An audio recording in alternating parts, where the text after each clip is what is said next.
para entender la actualidad. Estás en Ahora es Cuando. Este es el análisis político con Rodrigo Bravo. Rodrigo Bravo, ¿cómo te va? Muy bien, Connie, Juanma, muy buen día. Muy buenos días, Rob. Viernes, al fin, llegó esta semana que, pucha, que fue intensa. Es verdad. Es verdad. Es verdad.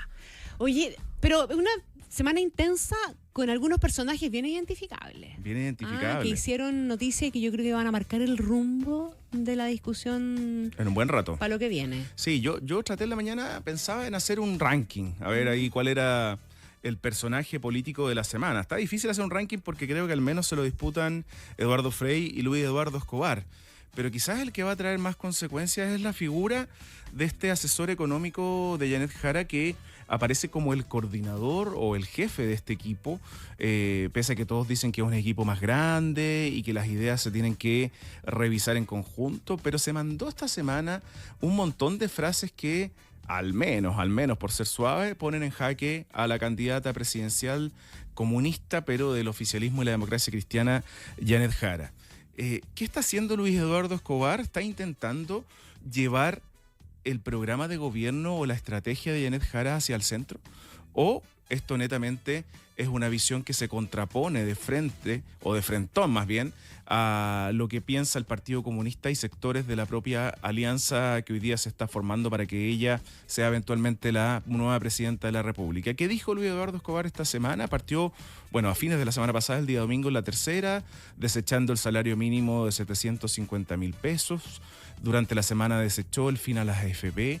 Habló que las cifras de trabajo eran un desastre, cifras que le tocó administrar a la ministra Janet Jara cuando ocupaba ese cargo dentro del gobierno del presidente Gabriel Boric. Y de ahí una serie de otras cosas más. ¿Es quizás la semana más complicada, Janet Jara? Creo que sí. Venía con un vuelito desde que ganó la primaria muy al alza. No solo en las encuestas, sino que en la puesta en escena, en la performance que uno podía ver a diario. Y hoy día, esta semana, se le notó al menos complicada. Cometió un error ella también, que ella ha dicho que es un error. No me quedó claro si ella considera que es un error haber dicho que ella no había propuesto nacionalizar el cobre, pese a que estaba escrito en su programa que inscribió a la primaria presidencial, o fue un error ponerlo sobre la mesa. Ha dicho en estos días que Fernando Carmona por algo no está en el equipo, porque han habido cosas, entre otros la demanda interna, que no van en sintonía con lo que ella quiere para un futuro gobierno. Entonces, ícono de esta crisis, creo, Connie, Juanma, no sé cómo lo ven ustedes, Luis Eduardo Escobar, y me parece que él se lleva el trono del primer lugar del personaje de la semana. Sí. ¿Lo ves tú así también? No, lo veo así porque las contradicciones de las que estamos hablando salen de las intervenciones de Luis Eduardo Escobar. Claro. Fundamentalmente, o sea, con su entrevista en La Tercera el fin de semana, donde decía que la candidata le había dicho que era socialdemócrata, Janet Jara tuvo que salir a responder a eso, ¿verdad? Sí. Después, todas estas otras intervenciones respecto de temas económicos más finos, si tú quieres, o más detalle, también han servido para que la emplacen a ella finalmente y entre en contradicción, un poco con ella misma, pero con su programa de gobierno de las primarias de todas maneras. Y lo último fue el tema de la nacionalización, que es un tema que le sacó José Antonio Kast en el debate, pero es un tema con el que Escobar ya se había manifestado en contra. Sí. Sí, me parece bien escogido. El personaje político de la semana por las consecuencias que va a traer también. Pero otro que tiró una bomba que al menos yo no esperaba que fuera tan pronto es el expresidente de la República, Eduardo Frei Ruiz-Tagle, militante, quizás el principal ícono que tiene hoy día la democracia cristiana, que no titubeó en un seminario organizado por la Facultad de Economía de la Universidad de Chile y KPMG, no titubeó en tirarle la cadena de frentón a la candidatura presidencial de la propia Janet Jara, que es otro de los elementos que la complicó durante esta semana. Él dijo, entre otras cosas, que la DC tomó una decisión que traiciona los principios que lo formaron y renuncia al espíritu del humanismo cristiano. Descartó solo con fines electorales, me faltaba quizás la frase más clave. Él descartó de frentón que no va a renunciar al partido, sino que va a dar la pelea por estos ideales que formaron a la democracia cristiana, que en su logo cruza los extremos de la derecha y de la izquierda para surgir como una alternativa de centro y que hoy día opta por una candidatura comunista. Eduardo Frei removió el tablero sin duda, puso en jaque a la DC, pese a que Francisco Buenchumilla, su actual presidente, dijo que no se iban a tomar medidas disciplinarias al interior del partido, era que no. Me costaba creer que Eduardo Frei terminara en un tribunal supremo, pero las consecuencias de esto van a servir, creo, entre otras cosas, para que más temprano que tarde reaparezca un Alberto Undurraga, que fue el principal líder de la ADC cuando era presidente todavía, para que esta decisión no avanzara, y otros personajes del partido que están en duda. Fue un 30 y tantos % el que dijo no a Janet Jara. Es poco, sí, la ADC tiene poca representación, pero es un tercio del partido. Así que me quedo con Juanma, con Eduardo Frei en el segundo lugar. De acuerdo. Peleándole primero. Compro. Y un personaje, por decirlo con mucho respeto, pero de menor envergadura política, porque hay gente que me decía, apareció Kuzanovich por primera vez en mi vida, no lo tenía en el radar. El hoy día senador, militante de Renovación Nacional, Alejandro Kuzanovich, tiró la cadena también a Evelyn Matei.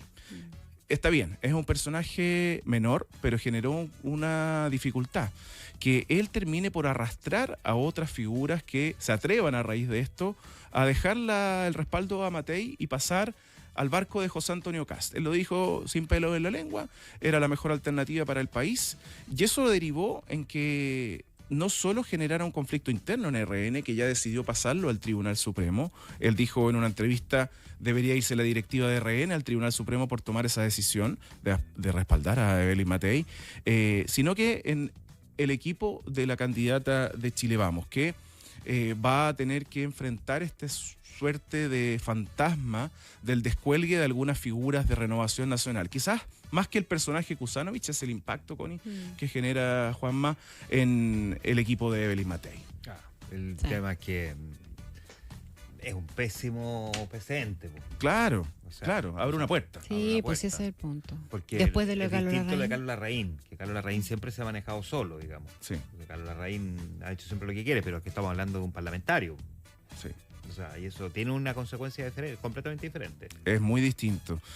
Vamos a ver si finalmente avanza esa decisión de RN de tomar decisiones disciplinarias contra él.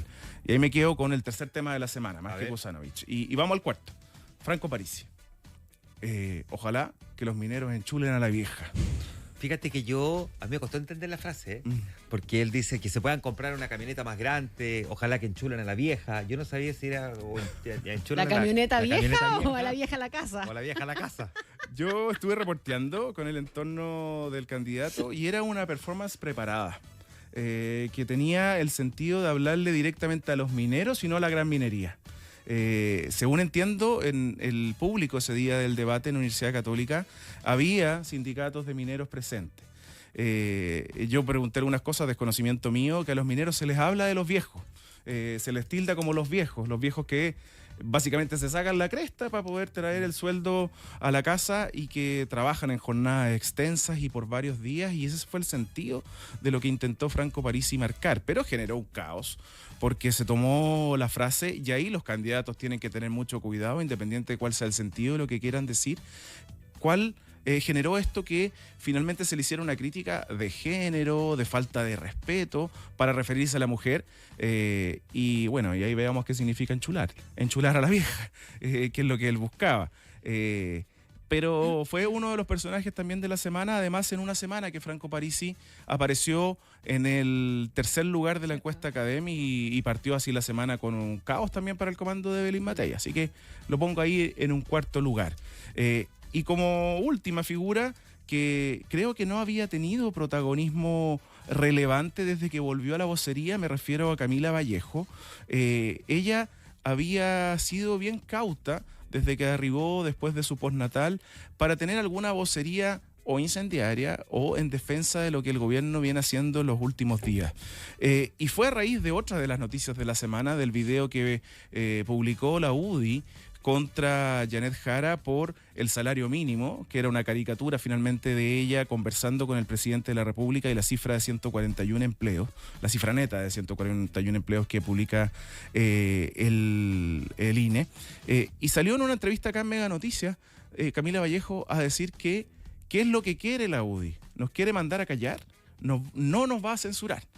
Fue una frase bien potente que creo que el gobierno marcó un punto y vamos a ver si esto genera, Juan Maconi, que la UDI deje hasta ahí esta arremetida con videos irónicos, caricaturescos, Por humorísticos. malos, dicen digamos. algunos. Por malo. Pero fíjate que lo conversábamos el lunes, que no llevaban al fondo del debate. No, po. Pero en esta oportunidad tuvimos los primeros días hablando de empleo. Creo que generaron ese quiebre, a diferencia de los otros videos que habían publicado los primeros días de esta Ahí campaña. tengo una duda, pero... Sí, Pero puede ser porque también es mucho más coyuntural. sí y Porque porque la cifra venimos de hablando de desempleo- empleo hace un rato. Es cierto. La cifra de Sí. desempleo o Sí. sea, viene pegando porque además pasó de 8,3 a 8,9. O sea, yo no me preocupé del empleo y Juanma tampoco porque por el Por video el de la video, UDI. no, por la digamos, cifra. veníamos hablando Sí, del tema tienes razón, antes. sí. Sí. Pero consiguieron de alguna manera el objetivo de que al menos durante 2 días habláramos de eso. 8,50.